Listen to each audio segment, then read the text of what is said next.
Welcome to Rooted, Stories of Community-Driven Change, a special podcast partnership between Island Girls Rock and the Clara Lionel Foundation.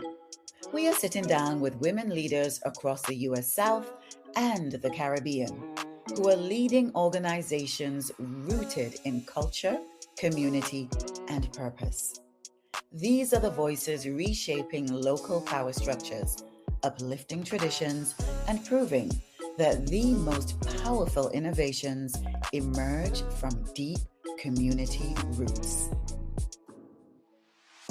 Today we're traveling in spirit and in heart to Haiti, and we're sitting down with Lorraine Mangonès, Executive Director of FOKAL, the Foundation for Knowledge and Freedom.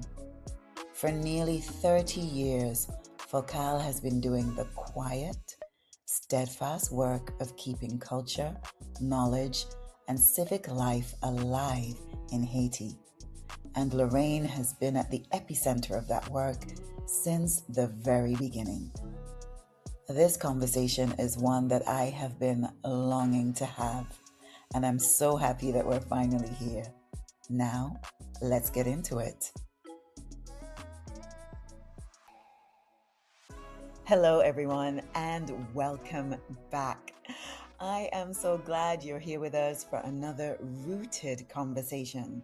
And let me tell you something, this one I have been looking forward to for quite some time.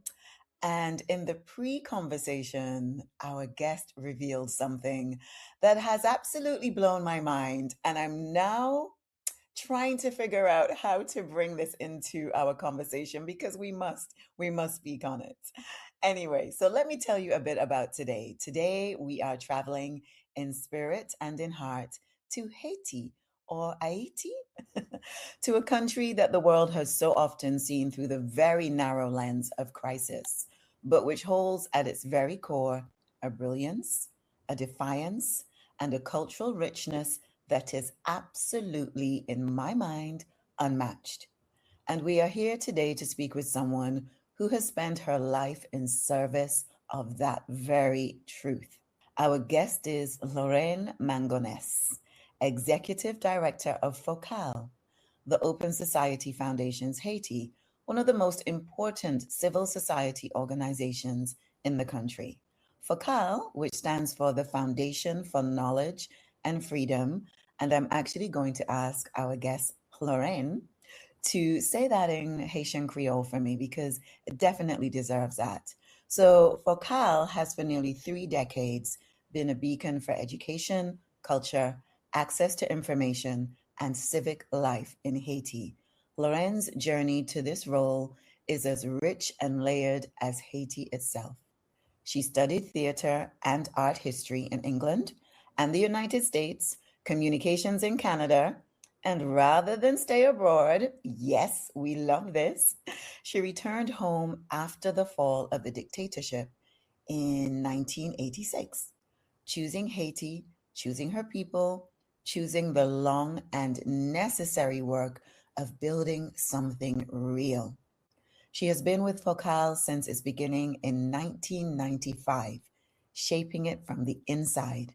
And since 2008, she has led it as executive director.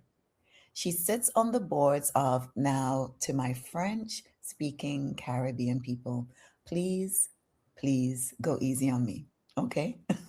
Throughout this podcast episode, go easy on me. She sits on the boards of Le Centre d'Art, the Center of Art, Healing Hands for Haiti, and I think it is LIDE, Lead Haiti, or Light Haiti, but we'll ask. And she is a member of the steering committee of the Caribbean Culture Fund. She is, in every sense, a woman rooted in culture, in community, and in the Caribbean. This conversation is part of our ongoing series, exploring how the Clara Lionel Foundation support and partnership is impacting organizations doing transformative work across the Caribbean and the Global South. And FOKAL is very much at the heart of that story. Lorraine, welcome. It is such a true honor to have you here. Thank you so much, Chantal, and welcome. As you said, you are traveling today to Haiti or Haiti. Thank you. Welcome to Haiti. I cannot tell you how much it's with an enormous amount of love and curiosity that I welcome you here in my. Oh, I'm so happy to be here. So, Lorraine, before we get into everything which FOKAL represents, I actually want to start this conversation with you. So, you grew up in Haiti, you went abroad to study theater, art, history, communications, and then you came back. Now, for me, that choice to return, especially after the fall of the dictatorship, what was pulling you home? I was working at the time in New York City at the French Institute, doing cultural programs. And when you are living in New York, or for me, it Mhm. felt you feel completely insignificant, even if you are managing and doing your thing. But it doesn't matter whether you are here or not here in New York City. New York City is a big place that works itself and doesn't necessarily need you. Whereas Mhm. when the incredible explosion of hope and enthusiasm that accompanied the departure of the dictator exploded in Haiti, we you couldn't it was like a call from the heart, and Mm. I just wanted to be there. And many of us, I have many friends who did the same thing. They dropped everything they were doing, whether they were in Europe or in North America, and they came back. Mm. It was a very promising, very exciting time, and it's been it's been a long walk. It's been a very painful journey, but Right. I wouldn't have it any other way. Oh, oh, wow. Thank you. Thank you for that, Lorraine. I'm thanking you for returning to Haiti. When you returned, you went to work at the Ministry of Education and then moved into training and communications with grassroots groups. What tell me a bit about Haiti in those years, and what did you see that made you believe culture and education were the tools that were needed? Well, it's culture and education. Culture is who we are. Hmm. I was brought up by artists, um, Right. and when I was in primary school and I came home and said that I learned that Christopher Columbus discovered Haiti in in December 1490. Mm. My father said to me, "No, no, he did not. Hmm. Christopher Columbus and his friends were discovered by the people who lived there on their beach." Indeed. Indeed. And he told me that that was a very important thing to understand, that Hmm. you had to place yourself on that beach, not in the boat. All right. And Yes. the the the question, I was a little kid, primary school, but Hmm. this has always stayed with me. It's Hmm. the question of the gaze. You have to look, you have to ground yourself here, not there. It's a very Hmm. complicated problem for all of us Yeah. in the Caribbean, because we have been completely subjugated by a discourse that comes from outside. Yes. But we also have a wealth of artists and intellectuals all over the Caribbean, not just Haiti, Hmm. who have shown us something else, who have Yes. shown us how to root ourselves in our environment, in nature, and in the history of our people and the diversity, the extraordinary diversity. of whether the Taino or other indigenous populations that were in the Caribbean, but Mhm. also the various captives that were forced to come here, but that also adopted this land and fought, Yes. because all human beings fight for freedom. Mm. So this is what we need to embrace, the human history and the history of our environment.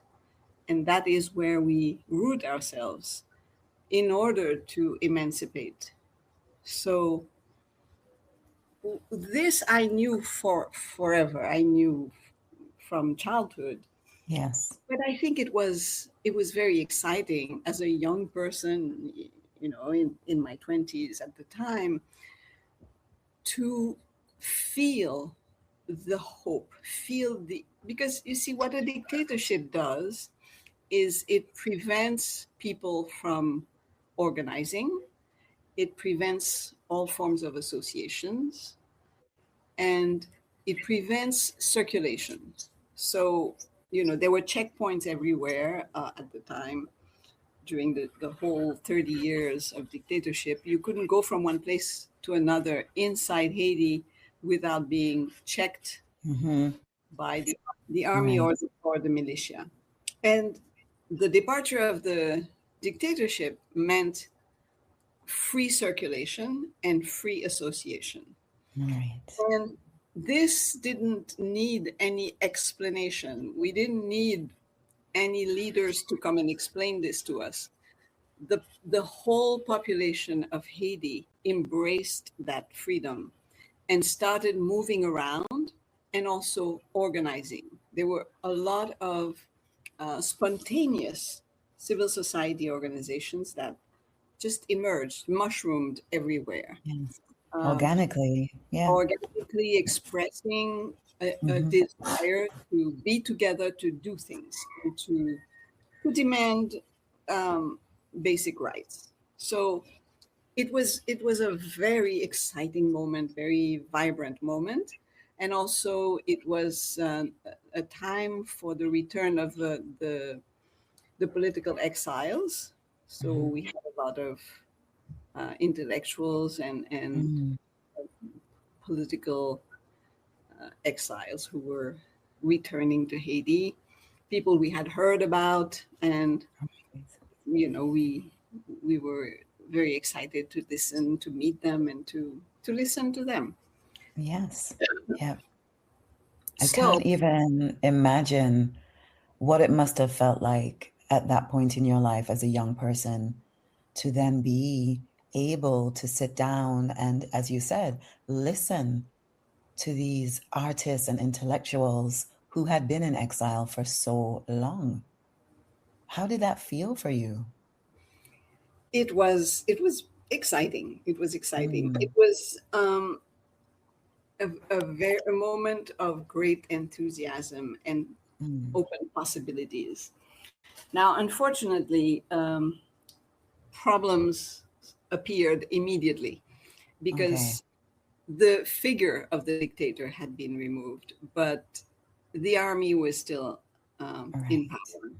And Right. so I think they were quite afraid of this multiple expression of enthusiasm and a desire to participate in political and social life as citizens.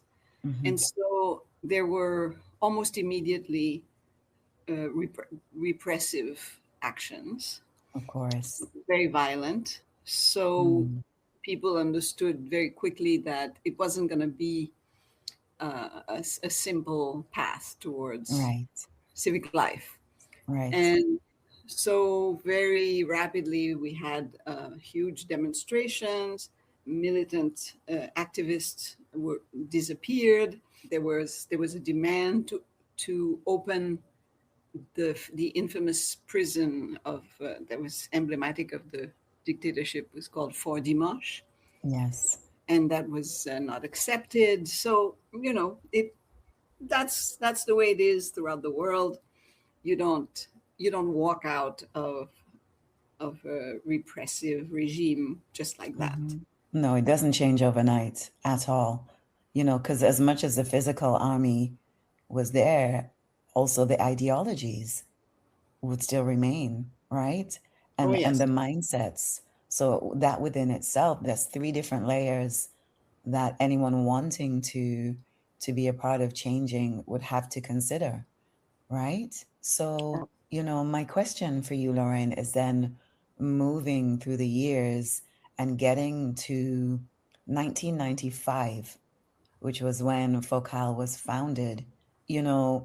Up until this point, what were you bringing to FOKAL? Because you were there from the very beginning, helping to shape its conceptual framework. And so, for anyone who doesn't know FOKAL, can you paint a picture of what it is and what it does and what it stands for in the life of Haiti in 1995, and then moving forward? Yes, when 1995 was another big moment of hope because we had just come out of yet another terribly repressive period, which was Right. the military coup against Aristide that occurred in 1991 and lasted until 1994. So in 1995, we were back to constitutional order. Aristide had been returned. Well, it was complicated because Aristide had been returned by the U.S. Army, and Okay. that was a bit of a paradox. Yes, very much so.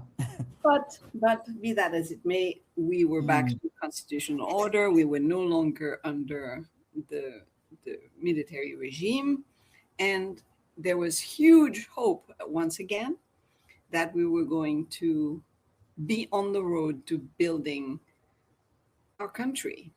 Right. So again, an exciting moment, and we had the opportunity. So I had met the founder of FOKAL during the coup, during the military coup. Her name is Michelle Pierre-Louis. She, to this day, remains our mentor at FOKAL. Yes. Today, Yes. she's president of FOKAL, and she is very much the person who lights our path. She is a wonderful thinker and activist also. Yes, she So, is. yes, you met her I in met her, yes, and I got to see that brilliance and experience it. yes, and you saw her dancing. Yes, I did. I sure did. So Michelle was approached um, by the founder of the Open Society Foundations, who wanted to create a national foundation in Haiti. So she discussed this and finally decided to agree to this. It happened in a very peculiar way. So I have to preface this by saying that today, as of this year, there is no longer a network of Open Society Foundations in the world. The Open Society Foundation has completely changed their structure, and there is no longer a network of national foundations. Okay. We are completely autonomous today. But Okay. at the time we created FOKAL, Michel founded FOKAL, Fondasyon Konesans ak Libète in Creole. Yes, in Creole. Thank you. She founded FOKAL herself as a national entity. So it's a Haitian institution with Haitian staff, Haitian board of directors, and created according to Haitian law. It is not an international NGO. It is not. It is just a Haitian entity. Okay. But it is. It is funded by a large spectrum of funders of different kinds. Right. going from the Open Society Foundations itself, Kellogg, Mhm. CLF. Yes. Um, CLF is very recent and very, very special to our hearts Let's because, talk about that, Lorraine. And for those who are listening, when we speak of CLF, we of course are speaking of the Clara Lionel Foundation. and the CLF is very, very special because it is Mhm. Caribbean. Yes. That to us is the most symbolically powerful thing that could happen to us, is to be Mhm. recognized by an entity that is Caribbean. Okay. So um, that has a completely unique place for us. So when we created FOKAL, Michel, I was the first person Michel hired. So there was just two of Oh, us. wow. Then there was three of us because we then hired an administrator. And from there, with the board, there was a 7-member board of director. We spent almost 6 months discussing together the conceptual framework.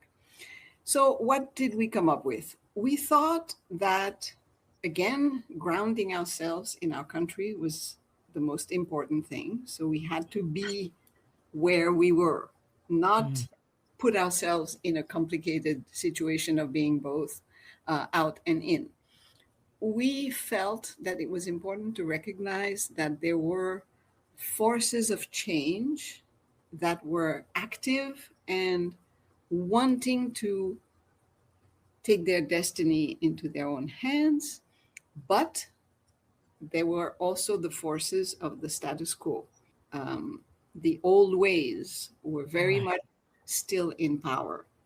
Mm. So we felt, and there were opportunities for change, but we had to understand that it was not going to be necessarily the simplest thing. In that, what can a small private institution do? Even if we have money, it's great to have money, but money is only a means to an end. So, Yes. what could we do to serve um, the forces of change? We felt that we needed to recognize what they were, who they were, where they were. We needed to keep a mind for justice. And in that framework, we felt that it was of primary importance to understand the role of the Haitian smallholder farmers because they were, for the longest time, the majority of the population, and at the same time, the most marginalized, historically marginalized. Right. And when you say that, Lorraine, tell us what that means when you say historically marginalized.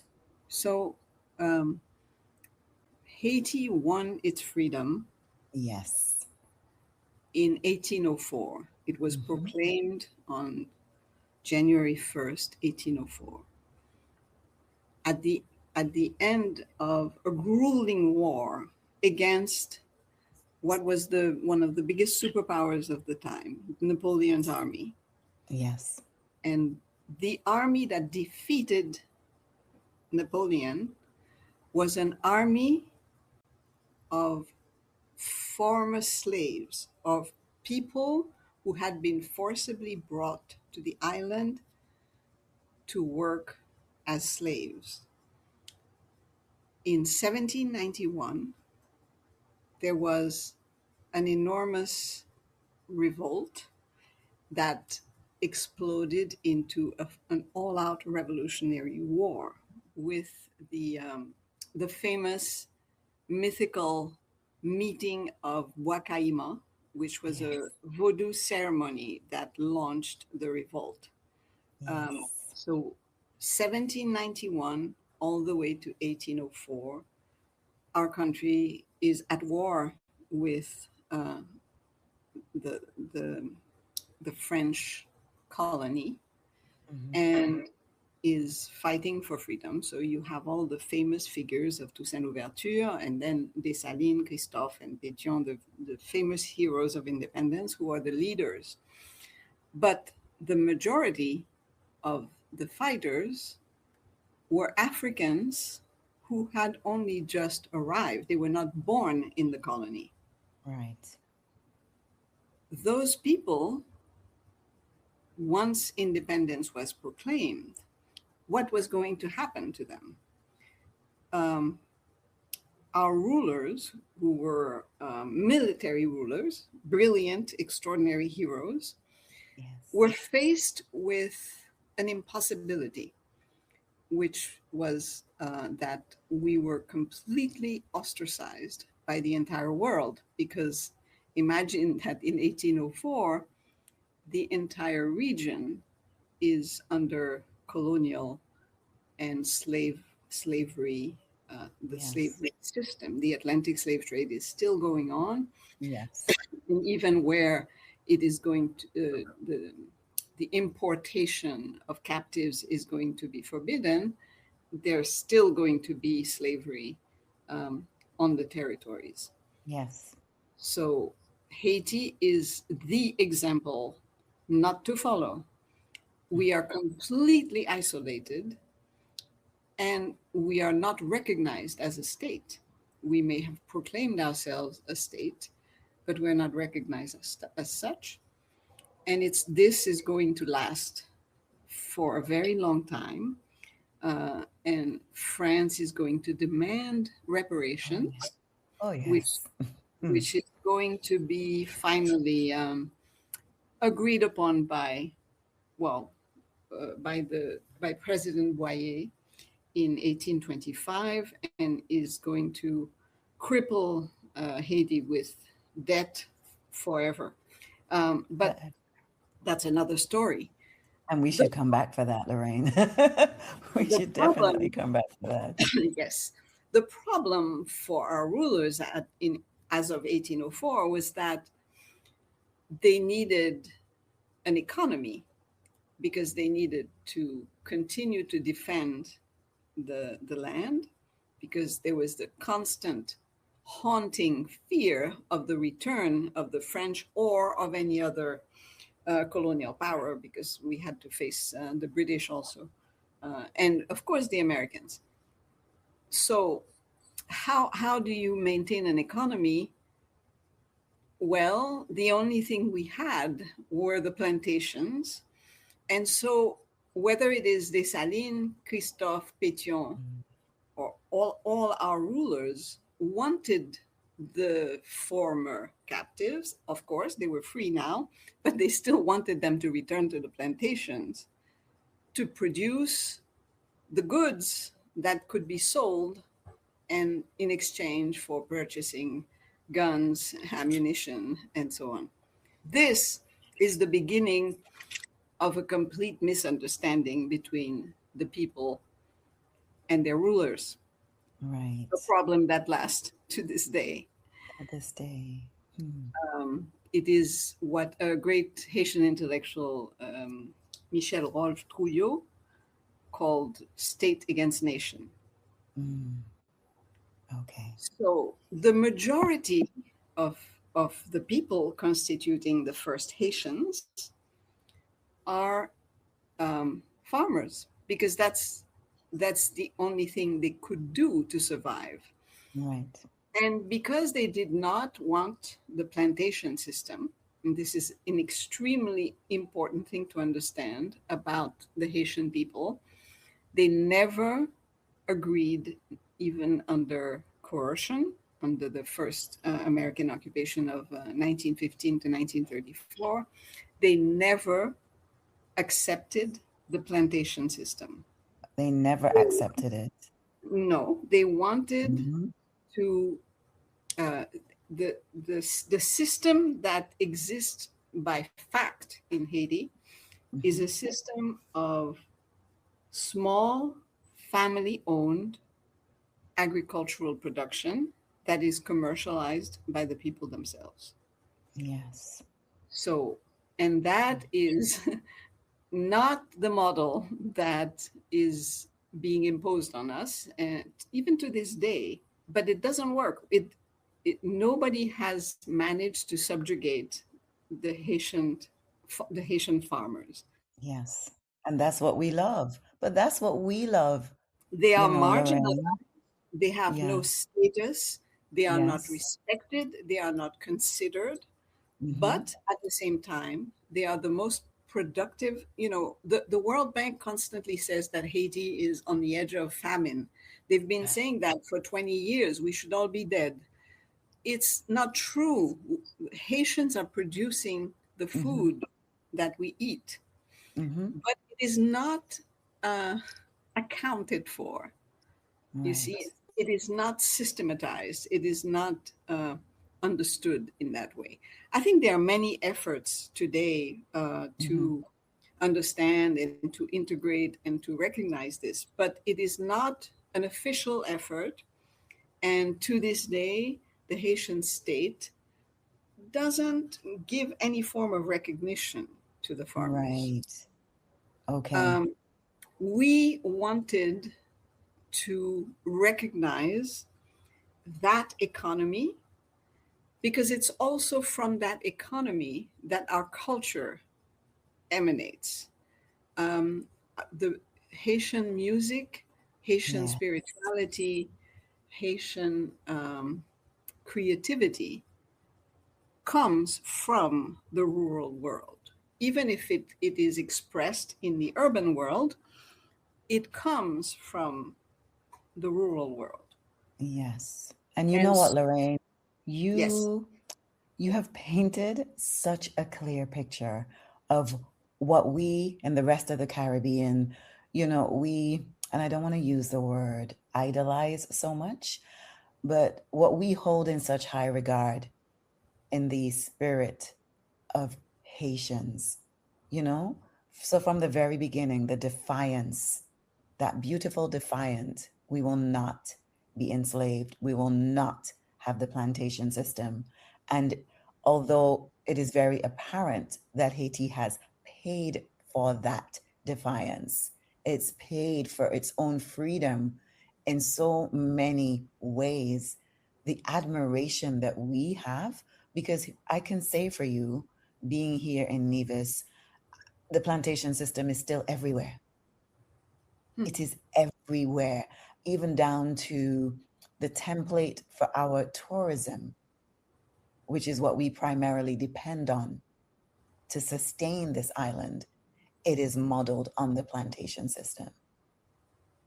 And to hear from you about the very people that are marginalized, who in our eyes are the freedom fighters, they are the ones that receive the adulation from us. It is actually, I am listening to you, and even though we learned about all of this in school, I am truly now seeing it and also understanding the nuance.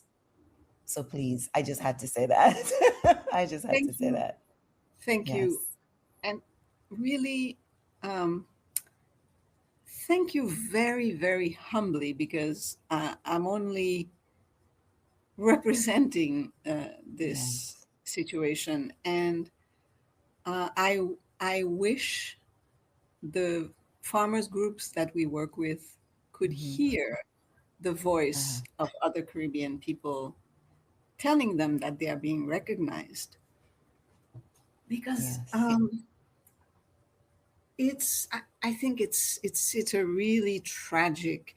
I want to say tragic. It is tragic, but I also want to underscore the humor, energy, and vibrancy that is noticeable even in this moment, this catastrophic moment that we are living in Haiti.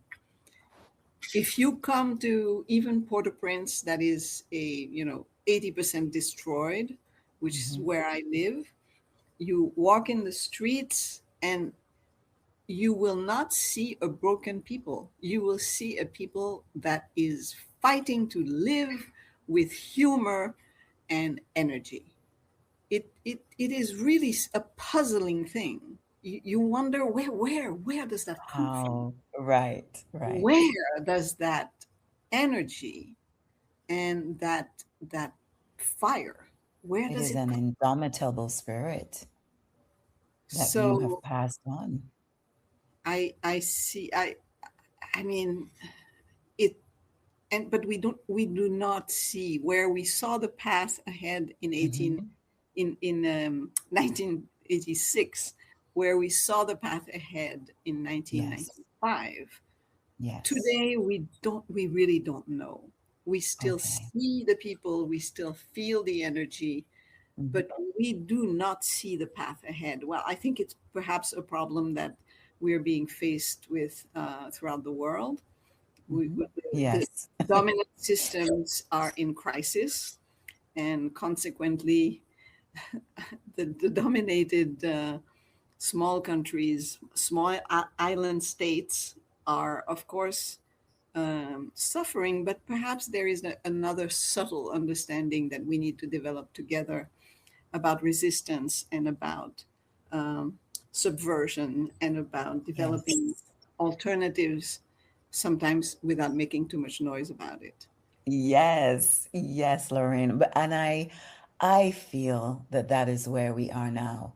So although, as you said, we are inferred, the organizations, the grassroots organizations, the people who are working, they're doing so in a way which is subtle but very powerful, right? And I believe that it will continue. I believe that it will grow. FOKAL for me, we need to understand where you fit into this because you are very much, you've been there from 1995 and you're Yes, still there and you're yes, there for a reason, right? yes. So we felt that we needed to first anchor our culture and our hearts with the smallholder farmers. And again, Michel had long experience working with farmers' organizations from way before the creation of FOKAL. So we already had a whole network of people ready to engage.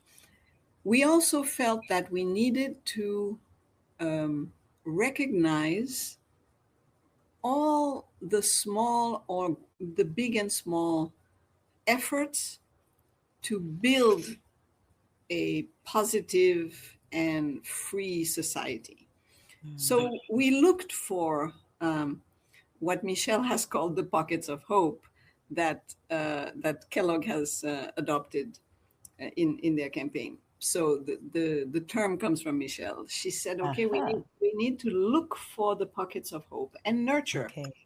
Okay. Um, we, of course, one of the important things for us was the women's movement.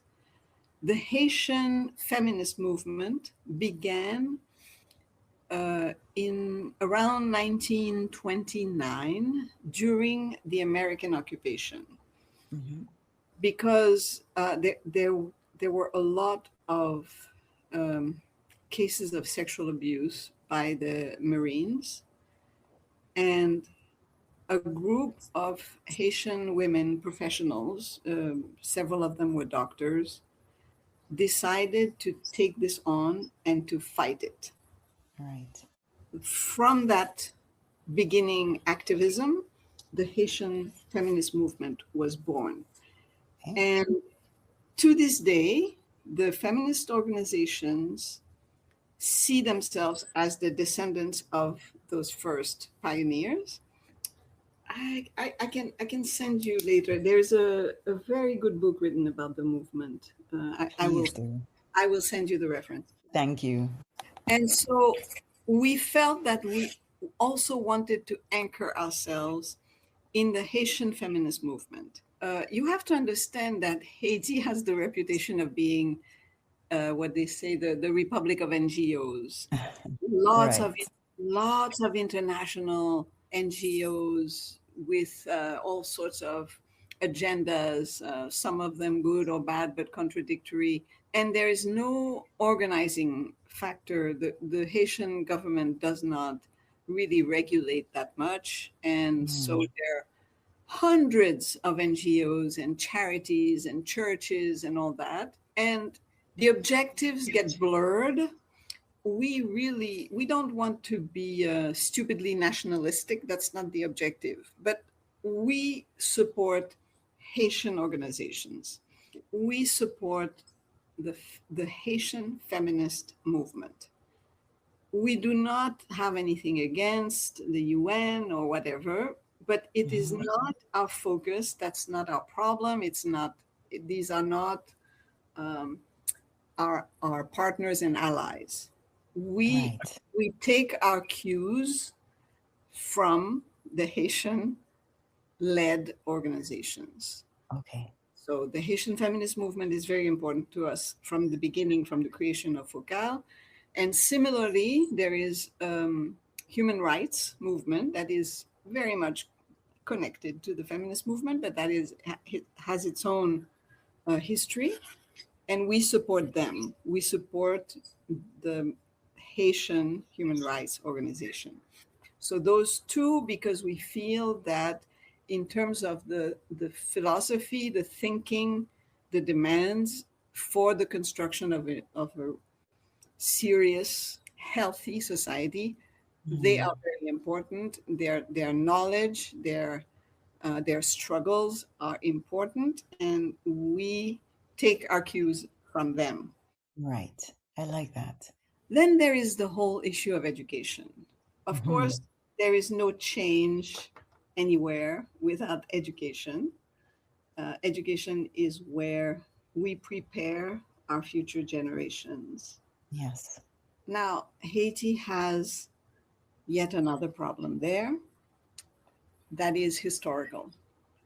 Again, when we were created, our rulers were faced with war and constant attack, threats.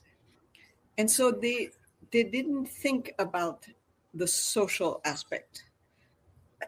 They didn't have the resources for schools, for education, and for health. Curiously, the first state that ended up recognizing Haiti was the Vatican. Oh, I Yes, was not expecting that. I would never have imagined that, Lorraine. Never. The yes. Vatican.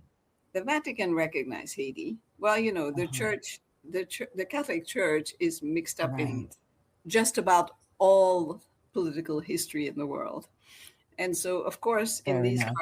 in these Mm. they were a political actor. So Okay. what happened as Haiti was negotiating its indemnity, quote unquote, what has been more correctly called the ransom for independence with France, Mm-hmm. it then also started negotiations with the Vatican, who recognized us as a state. And the Haitian, the Haitian government surrendered health and education to the Vatican, to the Catholic Church. All So right. this is the historical background, and it has never really been corrected. Throughout the 19th century, some public schools were created, but they were and they were very good. Lycée Mm-hmm. Pétion, the Lycée Toussaint Louverture, and so on. But they were small, and as we get closer to today, they become less and less supported by the government. Okay. And so today, what you have is that the offer in terms of school, basic school, is 89% non public. So I cannot say private because it's a mixture of all sorts of things from Okay. religious, Catholic congregational schools, community schools, all sorts of, and private schools. And saying private schools doesn't mean quality. So Mm. there are private schools that are of good quality, but there are a lot of totally mercantile, um, very low quality schools. Right. So there's no guarantee that just because you're attending a private school that you're getting a fully holistic Not at approach all. to education. Okay. And then you have a ministry that is a ministry of education that doesn't have the means for its ambitions, because we have a tradition of a kind of authoritarian government. Um, Yes. we have a ministry that tends to want to rule the field of education, but doesn't have any of the means to do so really. Um, and then, of course, you have all the more recent issues of corruption and so on. So it's a mess. Now, what Okay. do you do? You cannot, education is a big systemic thing. So what we did, um, because we also recognized that it was fundamentally important, we chose to support innovation Mm. and um, educational um, experiments and experiences that were that had the values that we felt were needed. For example, the recognition of farmers as citizens and as historical figures that we needed to respect, Yes. child centered education, the Mm. integration of community and of family. Because when we started working with a few model schools, Hmm. and we realized that because the parents of the children were poor, the school administration didn't want them on the premises. Okay. So, so we introduced the importance of integrating the family into the education, to creating bridges and to respecting and honoring the parents. That was Right. completely revolutionary when we introduced that in those schools. Hmm. So we conducted some programs ourselves. At the Hmm. time when we began FOKAL, the ministry did not recognize preschool as a part of the education chain. So we started advocating for that, Right. because only people who could pay for preschool were sending their children to preschool. And then those who went to public school or community school started in at 6 year old. And of course, they were at a disadvantage compared to those who had gone to Of preschool. course.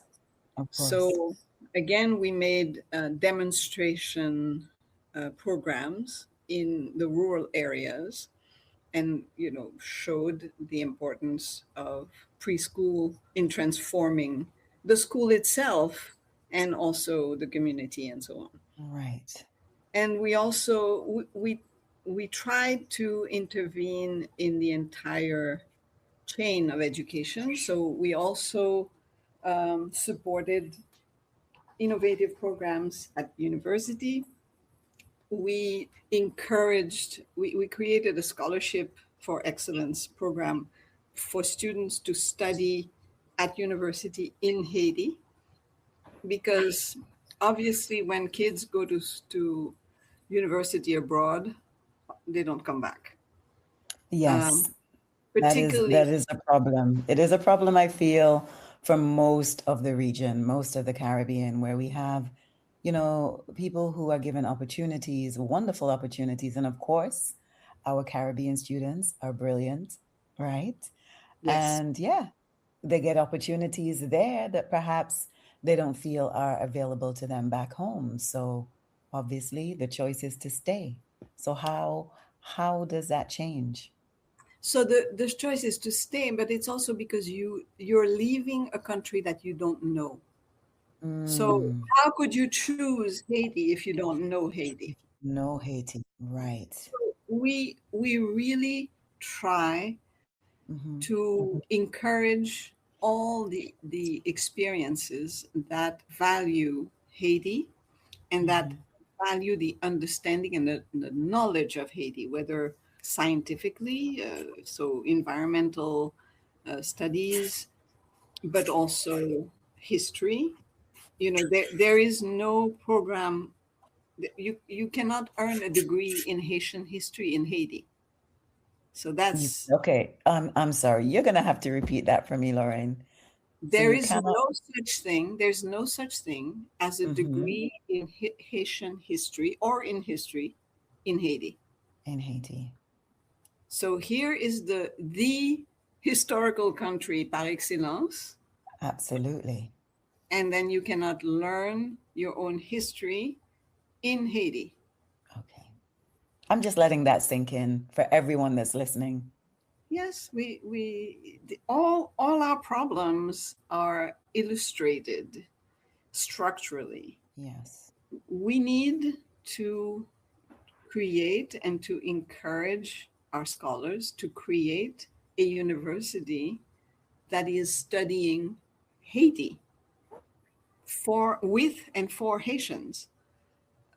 Because yes, of course, if you don't know anything about your country and you're leaving it to go study abroad at a very sensitive age, you're leaving Yes. what, at in 19, 20, or later to do a master's degree, but you're going to be absorbed by the place where you're going. And Yes. often what happens to our diaspora, it's when they get abroad that they start to understand that they are Haitian, and Mm. they try to figure then they try to figure out what that means, but they are no longer in Haiti. In Haiti. Mm. I think it's probably a problem that we all face in It the is. It's shared. It's a shared problem. It is. But I feel just from everything that we're now learning about FOKAL and how you work. So it's not just what you do, but it's how you do it. It's very intentionally rooted in every aspect. And so there's this almost, not almost, it's a beautiful intersection of the intellectual and the grassroots.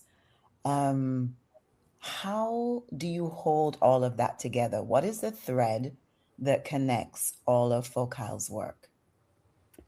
we are interested in processes of emancipation, whether they are individual or collective. So, individually, the artists, the creators, and education, those two fields are an obvious emancipatory field for the individual. We support that. We support individual artists, we support communities of artists. There are a lot of artistic communities in Haiti, very Mm-hmm. rooted in their community. Um, there was an enormous amount of that in Port au Prince that was savagely destroyed by the last 3 years of gang destruction. Yes. But it is still there. Many of Mhm. these artists, the communities have not been able to transplant themselves really, but a lot of individual artists have moved to the provinces and are creating there. Mm-hmm. So we support that. We've always supported creative communities and individuals. So the individual processes of emancipation is also something that you obviously find in education, where the individual is learning and becoming more capable of understanding his or her environment and himself or herself, and becoming an active citizen, as much as possible a free, open-minded citizen. So Yes. that also, and then collective processes of emancipation have to do with coming together, with organizing.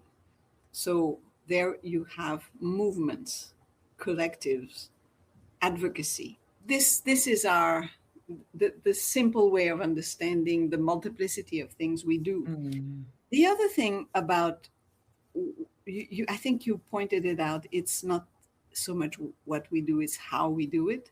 Mm-hmm. Things have been very difficult from the beginning. It's 30 years of a very bumpy road in our nation's history. So sometimes the road is blocked. So you have to be supple, fluid, imaginative, so that you continue to respect your general conceptual framework, but sometimes you cannot keep doing something because it's just impossible. And so you go to another area of action. And, Right. and in that way, we have indeed developed a very wide range of activities, Yes. but it's always the same framework, basically. Yes. And that matters. It really does. And something else that matters, which we've actually touched on a bit earlier in the conversation, is about who you partner with and how. And so coming back to the Clara Lionel Foundation, or CLF, as we like to call it, they have been a partner and funder of your work. Can you speak to what that relationship has meant, and not just financially? Because we know, as you have said, it's not just about the money, but in terms of what it signals when a foundation like CLF, a Caribbean rooted foundation, invests in another Caribbean rooted organization like FOKAL. It means the world, and it is not an institution like CLF. There is no other institution like CLF. I'm I serious. like, no, and I really like that. It's I it appreciate is that. it is a unique thing, and Mm, they say that money is energy. Well, that recognition and that dynamic desire to recognize and to work with Caribbean forces is something that transmits energy. So, this is symbolically the most important thing for us. And CLF is immediately zeroed in on our interest in working with smallholder farmers. And they are interested in how we are helping smallholder farmers in tackling all the challenges of climate change because they are left to their own devices. So yes. we are finding, I talked about individual processes of emancipation.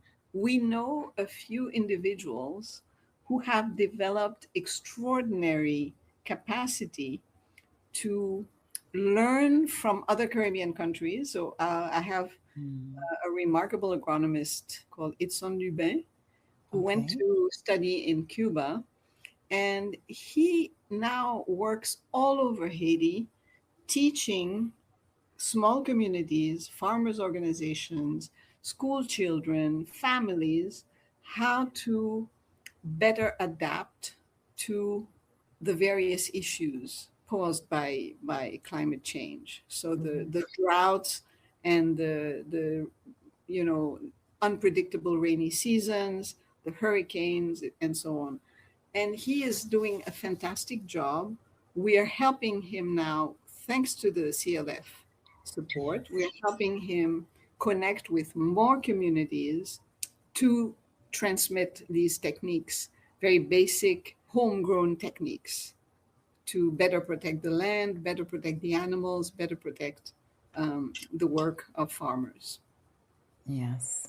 And so, from what I'm hearing, CLF, and you're right, you made a very important distinction. There is no other organization like CLF. Absolutely. And so much of their work and so much of FOCAL's work is about the long game. So, changing how people think, how communities access knowledge, how civil society functions. But there are funders who exist who very often want to see the short term, measurable results. How do you make the case for the kind of deep structural work that FOCAL does? Well, for example, in having this conversation with you, I Hmm. am hoping to learn Hmm. how to do that because Okay. we were very generously supported by OSF, by the Open Society Foundations, for 30 years, and Hmm. they did not question our ideas. They supported us. But now we have to find funders and Mhm. convince them that they should support us. And Yes. we are not, we don't know how to do that. Uh, Right. we we need to learn, and Mhm. it's an interesting moment because, as you saw in Kingston, I think the fact that the big giants and that the big systems are shaking are in a state of crisis now in the They world. are. It Yes. forces us, the little nations, Yes. to perhaps be more self reliant and more imaginative, more Mm. connected, interconnected with each other. I don't think we need big budgets. Mhm. We need patience and Mhm. sustained long term support. Uh, Yes. Yes, Lorraine. You are actually in my head. That is what I was going to say. You are in my head. That is what we need. It is the cross island, I like to call it cross island pollination. We need more of exactly. that.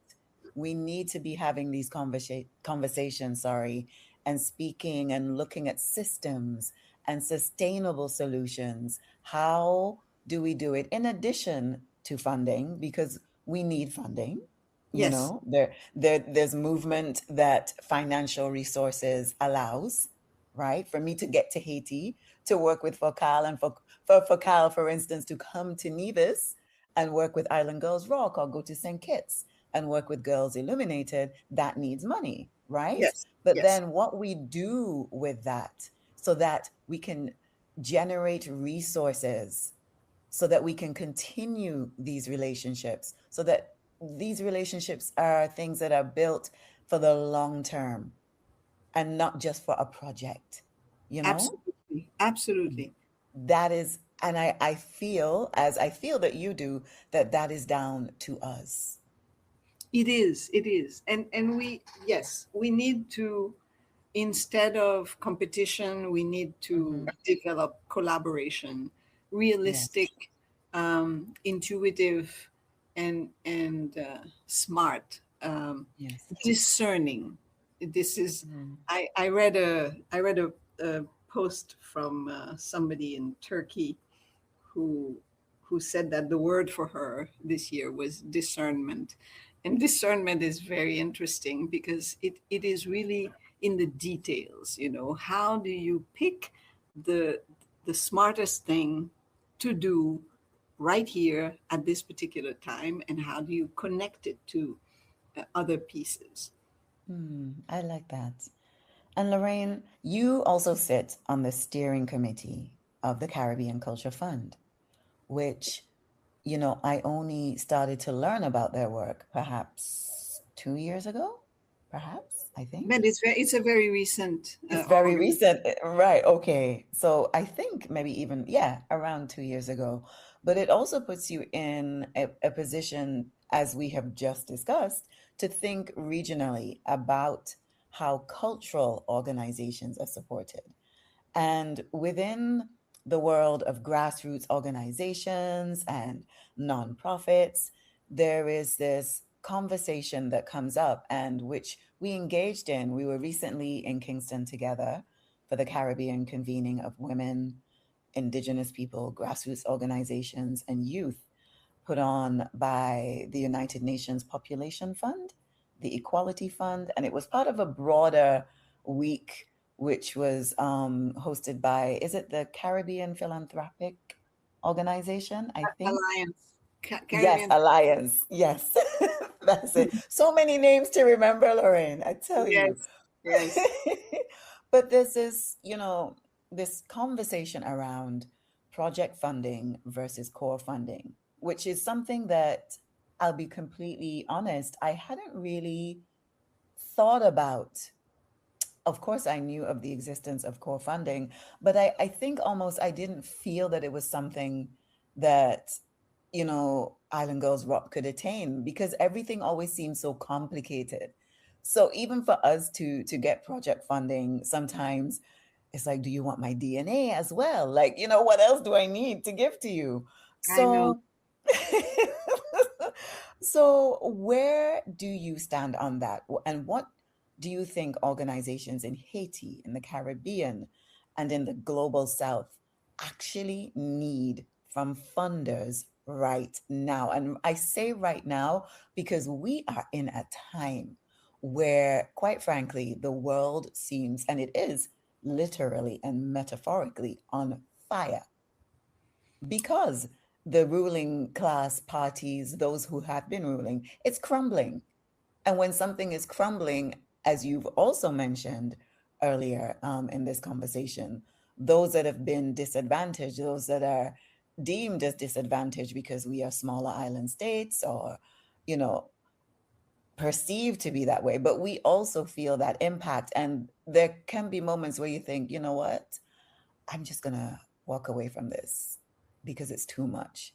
So there's an overwhelm, you know? So in that regards, what do you think that we require from funders right now? Well, I feel exactly the way you do. I often feel like saying, "Oh, forget it. Mm-hmm. Just I forget it."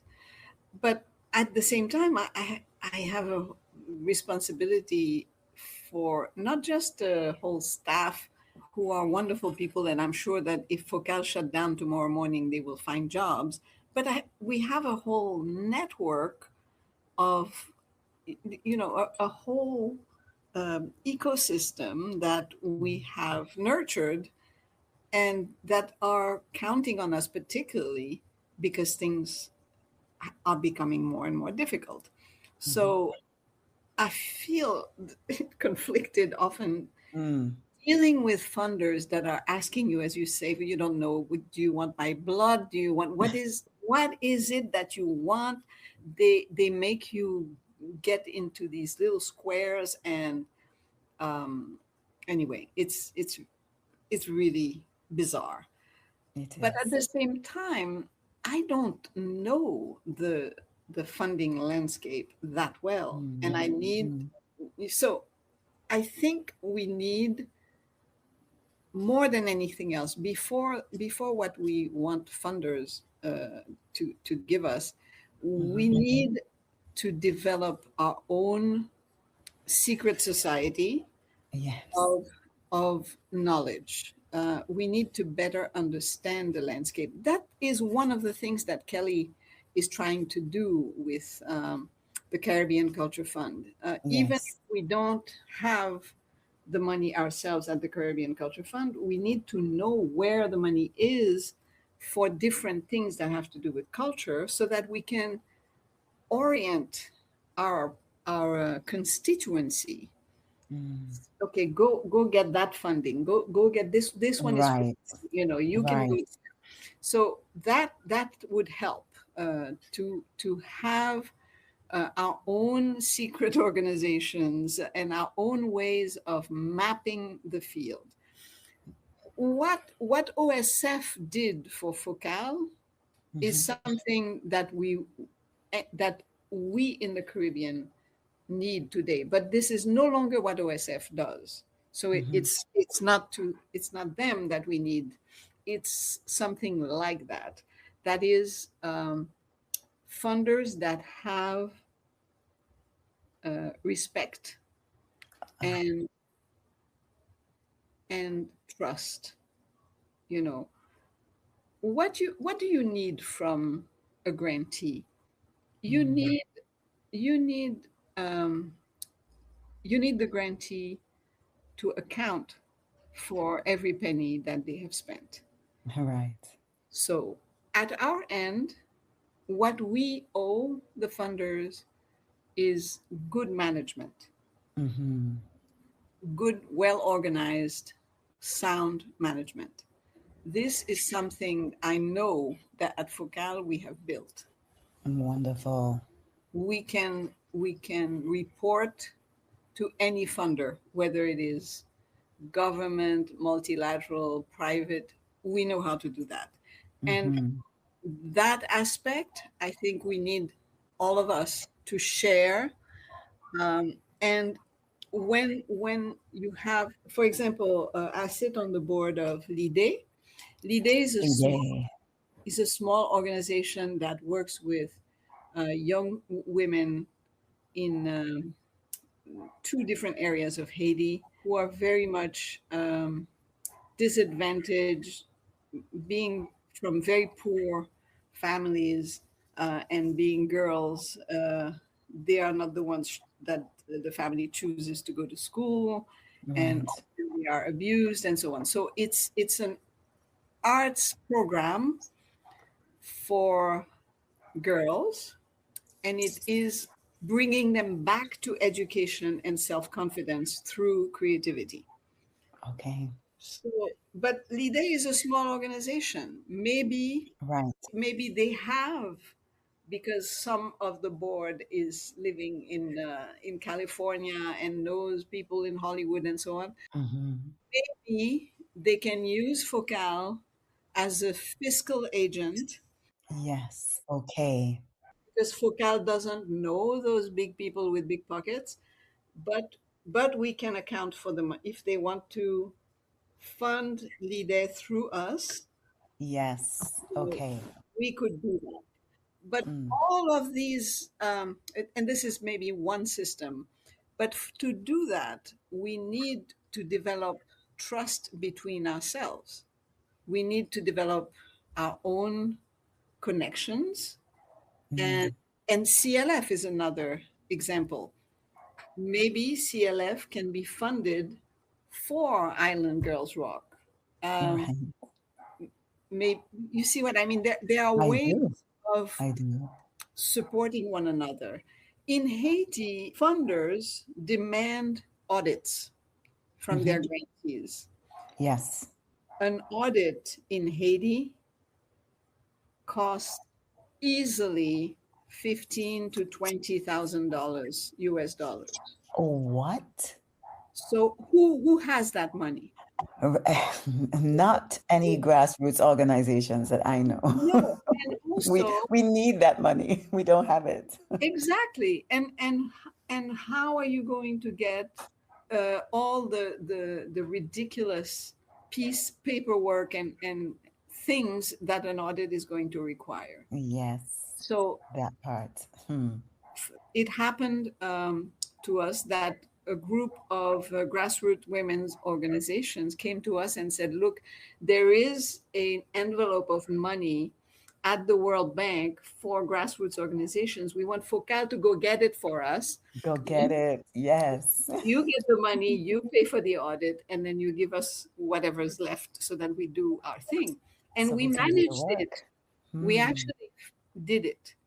And even the World Bank, they were delighted because they accomplished something they didn't think they could accomplish. Mm. They funded a grassroots organization. And look at that, Lorraine. So this is taking us back to what we just said about creating systems amongst ourselves that Absolutely. work for us so that we're not solely dependent on, this for me it's mythical at this point, core funding, right? There are other ways that we can get it, and maybe it doesn't become mythical because we are working together, because we're collaborating, because we're partnering and we're supporting one another. We may all do different types of work, but there's always going to be some kind of intersection at some point in what we're doing. And we're here together in the region. That's what we have to work on. Yes. We have to develop our own strategies, our own support groups. Yes, we do. Lorraine. So for me, that is a really powerful, it's a powerful vision and a really wonderful moment of hope. And I actually, as we close, I want to ask you about hope. So not the easy kind, but the kind that is earned, that is chosen, and that is sustained through difficulty. And I feel that throughout this conversation there has been a thread of hope. and a thread of overcoming. So, what keeps you going? What are you hopeful about for FOKAL, for Haiti, and for the work ahead? For FOKAL, I am profoundly hopeful when I look at the staff and at the network of people we are supporting. I see vibrancy, I see life, I see competence and energy to go do things. I am full of hope for Mm. those people, for all those young people that are the backbone of FOKAL. And when I see all that we have been through in Haiti these last couple of years, and I see the very victims of the violence standing on their own 2 feet and fighting, I think, well, it's a mystery to me where what that spiritual and physical energy, where do we get it in this country? Mm. But I salute it, I respect it. You know, we have a in the rural world, that is the greeting when you step into somebody's home. You say honor, and Okay. the person responds respect. Ah, Yes, in Creole is honneur, respect, honor, respect, respect, respect. respect, respect. Okay. I absolutely think that that is such a magical way to end this conversation in Haitian Creole and in hope. So, Lorraine, thank you so much for this time that you have spent with us. I feel like we've had a history lesson. We have touched on politics, we have touched on work, real work, and most of all, hope. And so, my hope is that outside of this conversation, we can come together, we can have these cultural exchanges, and we can build this system of inter-Caribbean, I guess, self-sustainability. That's my hope. And So to thank you, Lorraine. this I say, Ayibobo. You are a Ayi great. Bobo. Ayibobo is a big spiritual salute in Haitian voodoo. You are a great spirit, Chantal. Oh, Lorraine, you will not make me cry. I receive. I receive. Thank you so much. You've been listening to Rooted, Stories of Community-Driven Change, a limited edition podcast series from Island Girls Rock and the Clara Lionel Foundation. You can find us wherever you get your podcast fix.